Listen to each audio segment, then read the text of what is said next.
Welcome everybody. Thanks for joining our YouTube channel today. This section we're going to start into on the 32 movement sword form. So we're going to be practicing with a Jian sword. So this is a pretty standard Tai Chi sword. As part of that, we've introduced the Qigong forms as part of that. The 32 form is the standard form that's been around in China since 1957. It was adapted from the Yang style and broken down into 4 sections of 8 movements each. So we're going to do each movement as we go through.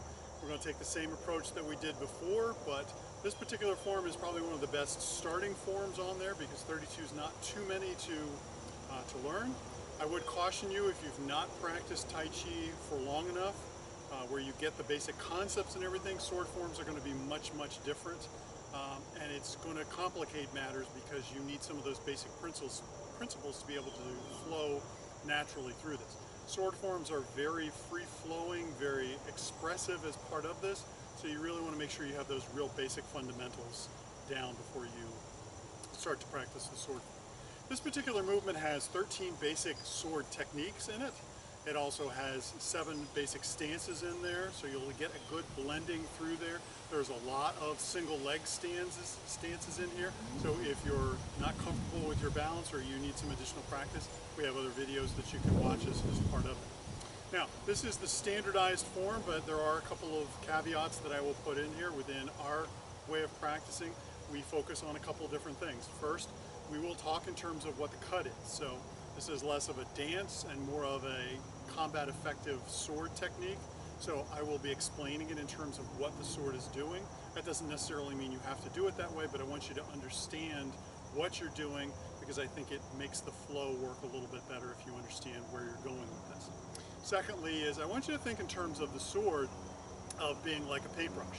And so this is one of the things that we express within here is this is if you're standing away from a canvas and you are focusing, most of your attention is going to focus here on the tip of the sword, but I want you to think in terms of a nice flowy paintbrush. It's less of a roller, but more of a paintbrush with the tip on it. We also use examples of like a roller coaster where it's suddenly changing direction, but it's still going through a curve and an arc as part of that.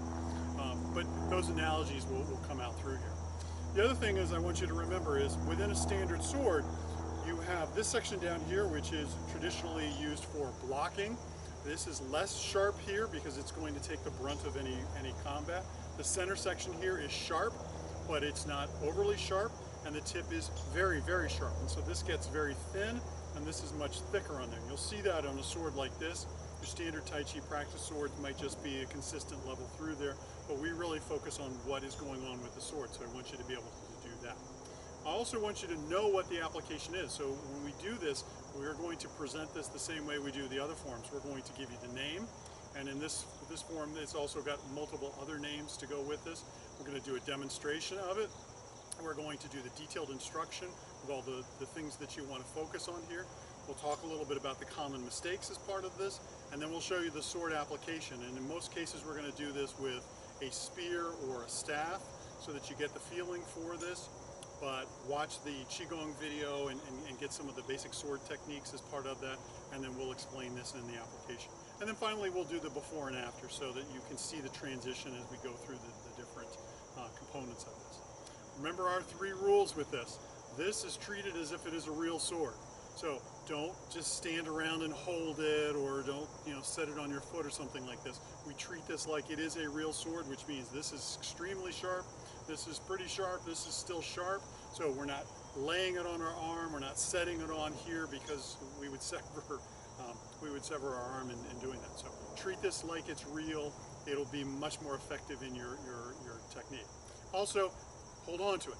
You drop it on the battlefield, that was instant death as part of that. So you want to treat this as if you are defending yourself with it.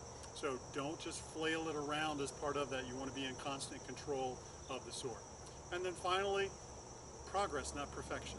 This is one of those things where it might take you years to get up to this part, and then we're still going to want you to train this as we train everything else in.